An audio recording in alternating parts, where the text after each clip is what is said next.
తెలంగాణ రాష్ట్ర ప్రజలు ప్రజాపాలన ప్రభుత్వాన్ని ఇటీవల జరిగిన గ్రామ పంచాయతీ ఎన్నికలు ఆశీర్వదించినారు. మళ్లీ ఇప్పుడు జరిగినటువంటి పురపాలక ఎన్నికల్లో కూడా ప్రభుత్వ పథకాలను ఆశీర్వదించిన వారందరికీ కూడా ధన్యవాదాలు తెలియజేస్తా ఉన్నాం. ప్రభుత్వానికి ఒక ఆశీర్వచనంగా మరింత బాధ్యతగా భావిస్తా ఉన్నాం. తప్పకుండా ప్రజల ఆకాంక్షలకు అనుగుణంగా మొన్నటి గ్రామ పంచాయతీ ఎన్నికల్లో ఏ విజయాన్ని ఇచ్చినారో, అంతకుముందు శాసనసభ ఉప ఎన్నికల్లో ఏ ఫలితాలు ఇచ్చినారో, పార్లమెంట్ ఎన్నికల్లో శాసనసభ గెలిపించిన తర్వాత ప్రజాపాలన ప్రభుత్వం ఏర్పడ్డప్పటి నుంచి ఇప్పటి వరకు అన్ని ఎన్నికల్లో కాంగ్రెస్ పార్టీకి అండగా ఉంటున్నటువంటి తెలంగాణ ప్రజలందరికీ పేరు పేరున ధన్యవాదాలు తెలియజేస్తా ఉన్నాం.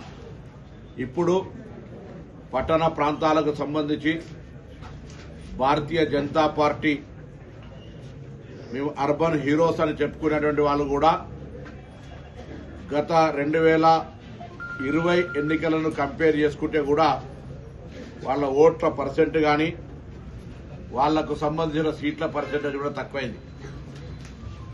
గతంలో వాళ్ళు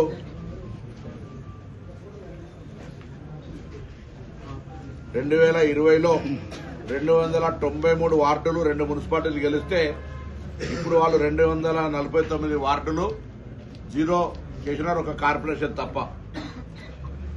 అదేవిధంగా తెలంగాణ వ్యాప్తంగా దాదాపు 80% 90%కు పైగా కాంగ్రెస్ చైర్మన్లను, కౌన్సిలర్లను, కార్పొరేషన్ మేయర్లను కార్పొరేటర్లుగా గెలిపించినటువంటి యావత్ తెలంగాణ ప్రజలకు ధన్యవాదాలు చెప్తూ వారిచ్చిన బాధ్యతను మరింత రెట్టింపు ఉత్సాహంగా మేము ఇచ్చినటువంటి వాగ్దానాలు అమలు చేయడంతో పాటుగా పట్టణాల్లో మౌలిక సదుపాయాలు పెరుగుతున్నటువంటి నగర అర్బనైజేషన్కు అనుగుణంగా ఆ మౌలిక సదుపాయాలు కలుగజేయడానికి ప్రత్యేకంగా అన్ని రకాల నిధులను కేటాయిస్తూ మేము ముందుకు సాగుతాం. అందులో భాగంగా ఈరోజు కేంద్రాన్ని కూడా అనేక సందర్భాల్లో కేంద్ర ప్రభుత్వ బాధ్యతగా అర్బన్ డెవలప్మెంట్కు సంబంధించిన సహకారాలు అడుగుతూనే ఉన్నాం. సరే, ఏది ఏమైనా ఇంకా భవిష్యత్తు 3 సంవత్సరాలు, రాబోయే 5 సంవత్సరాలు కాంగ్రెస్ పార్టీకి సంబంధించిన ఒక ఆలోచన విధానంతో నడిచే ఈ సందర్భంలో ఇప్పుడు ఈ ఫలితాలు మా ప్రభుత్వానికి మరింత ఉత్సాహాన్ని, ప్రోత్సాహాన్ని ఇచ్చినాయి. తప్పకుండా ఈ యొక్క ఉత్సాహంతో మరింత స్పీడ్గా మా ప్రభుత్వ విధానాలు, ప్రభుత్వ కార్యక్రమాలని క్షేత్రస్థాయికి తీసుకునే విధంగా ప్రయత్నం చేస్తాం. మౌలిక సదుపాయాలు లేదా ఇతర సంక్షేమ అభివృద్ది కార్యక్రమాలు ఎజెండాగా పనిచేస్తాం.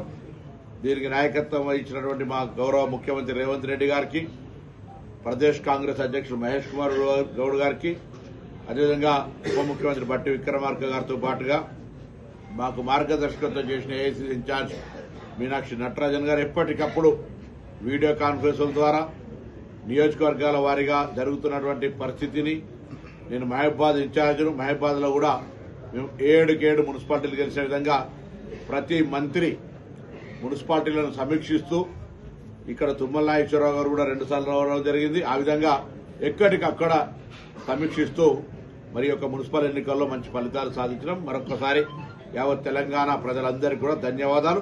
మీరు ఇచ్చిన బాధ్యతను మరింత ప్రోత్సాహంగా కిందికి క్షేత్రస్థాయి తీసుకుపోతామనే మాట మనం చేస్తా ఉన్నాం. ఇది హుస్నాబాద్ సంబంధించి ఈ విజయం హుస్నాబాద్ ప్రజలది. వారందరికీ ప్రత్యేకించి ధన్యవాదాలు. హుస్నాబాద్ ప్రజలు అభివృద్ధికి ఓటేసి అదేవిధంగా సంక్షేమానికి ఒక ఆశీర్వచనం ఇచ్చి మరింత అభివృద్ధిని వాళ్ళు ఆకాంక్షిస్తూ ఇచ్చినటువంటి ఓటుగా మేము భావిస్తా ఉన్నాం. వారందరికీ కూడా పేరు పేరున